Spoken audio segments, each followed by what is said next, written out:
For the most part, quitting weed does suck. And when I quit 3 years ago, it did suck.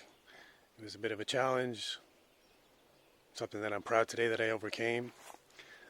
But you know what actually sucked more than quitting weed was thinking about quitting weed. So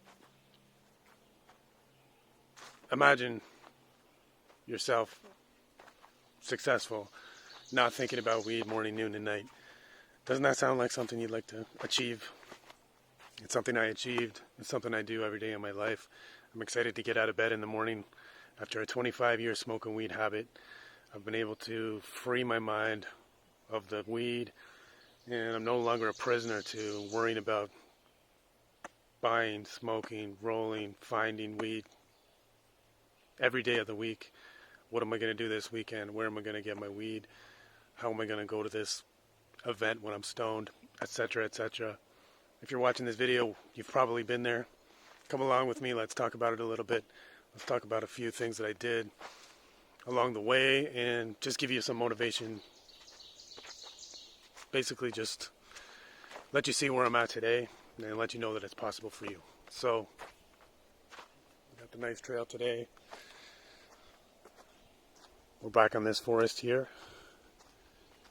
It's a beautiful day. The sun just hid behind some clouds, but hey, this is like the exact type of day that 3 years ago, in the 25 years preceding that, I would have been walking around with a couple of spliffs in my pocket enjoying the day. And you know what?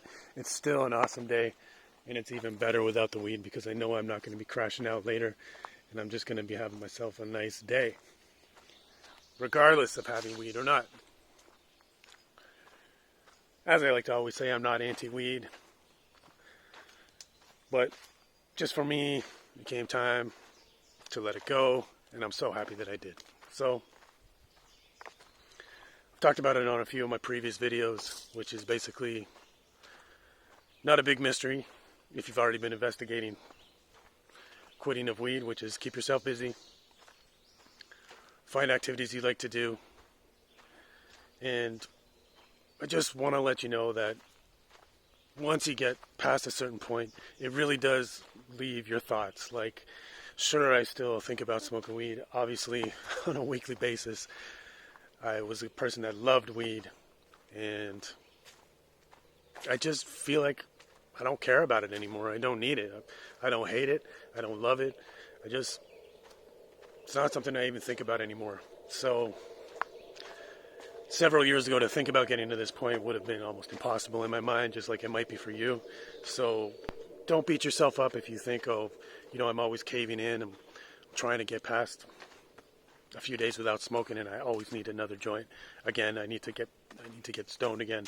Like, hey, that's normal, man. That's your neural pathways rewiring themselves. I've talked about it on here before.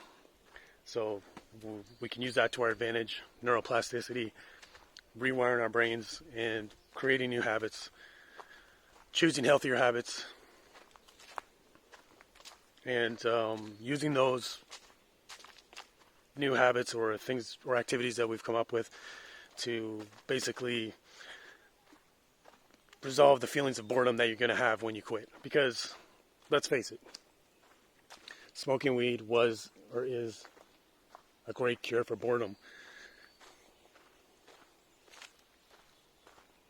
Especially if you're not a big social person. I don't know if that's true, but that's how it is for me.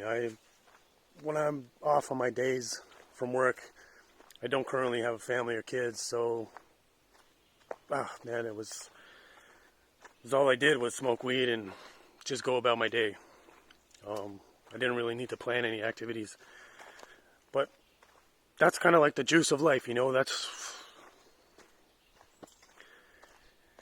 That's where life happens, is doing activities that we love to do, like finding things we love to do. And I don't care if it's sitting on your couch watching a show or drawing or doing something non-productive.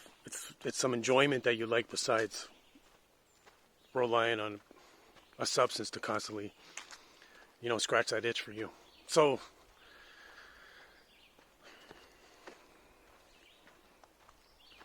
without weed, am I a happier person? Just that fact alone of not having to constantly worry about getting high. I mean, it's obvious, right? Like, that was just such a big deal, was worrying about getting high and worrying about quitting. So it's the constant beating yourself up about it.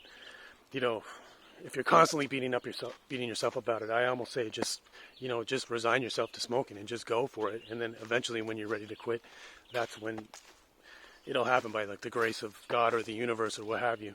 So maybe that's what happened with me, but all I know is that I was really determined to quit, and it starts there. So if you're really determined, you're going to find a way. Keep at it. Don't be afraid.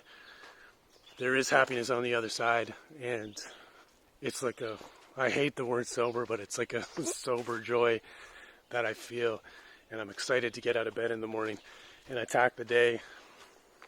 My planning is a lot clearer. My thoughts are obviously clearer. There's no more haze when I'm walking around, going about my tasks or activities. People say that I'm a lot more talkative. I make more sense. I follow conversations more closely. And that's it for today, guys. We're just doing a quick one. Peace.